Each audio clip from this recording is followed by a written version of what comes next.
ഹജ്ജ് അവസാനിച്ചതോടെ ഉംറയ്ക്കായി മക്കയിലേക്ക് വീണ്ടും പ്രവേശനം അനുവദിച്ചു. ഉംറ തീർത്ഥാടകരെ സ്വീകരിക്കാനും പുതിയ വിസകൾ അനുവദിക്കാനും തുടങ്ങിയതായി ഹജ്ജ് ഉംറ മന്ത്രാലയം അറിയിച്ചു. മക്കയിലേക്ക് പ്രവേശിക്കുന്നതിന് ഏർപ്പെടുത്തിയിരുന്ന നിയന്ത്രണങ്ങളും നീക്കിയിട്ടുണ്ട്. ഹജ്ജ് സീസൺ ആരംഭിക്കുന്നതിന്റെ ഭാഗമായി മെയ് 23 അഥവാ ദുൽഖഅദ് 15 മുതലായിരുന്നു ഉംറ പെർമിറ്റുകൾ അനുവദിക്കുന്നത് നിർത്തിവെച്ചിരുന്നത്. ദുൽഹജ്ജ് 15 വരെ ഒരു മാസത്തേക്കായിരുന്നു നിയന്ത്രണം.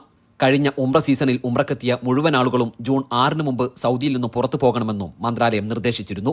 കൂടാതെ സന്ദർശന വിസയിലുള്ളവരെയും മക്കയിൽ നിന്ന് പുറത്താക്കി. ഹജ്ജ് തീർത്ഥാടകർക്ക് അനായാസം കർമ്മങ്ങൾ ചെയ്യാൻ സൗകര്യമൊരുക്കുന്നതിന്റെ ഭാഗമായിട്ടായിരുന്നു നിയന്ത്രണം. ഹജ്ജ് കർമ്മങ്ങൾ അവസാനിച്ചതോടെയാണ് പുതിയ ഉംറ സീസൺ ആരംഭിച്ചത്.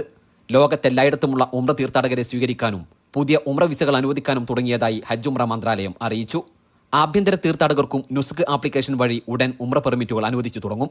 സന്ദർശന വിസയിലുള്ളവർക്ക് മക്കയിലേക്ക് പ്രവേശിക്കുന്നതിന് ഏർപ്പെടുത്തിയിരുന്ന നിയന്ത്രണവും ദുൽഹജ്ജ് 15 അവസാനിക്കും. ഹജ്ജിന്റെ ഭാഗമായി മക്കയിലേക്ക് പ്രവേശിക്കുന്നതിന് ഏർപ്പെടുത്തിയിരുന്ന എല്ലാ നിയന്ത്രണങ്ങളും നീക്കിയിട്ടുണ്ട്. എന്നാൽ മക്കയിൽ നിന്നും ഹാജിമാർ പൂർണ്ണമായും മടങ്ങും വരെ കനത്ത തിരക്കുണ്ടാകും.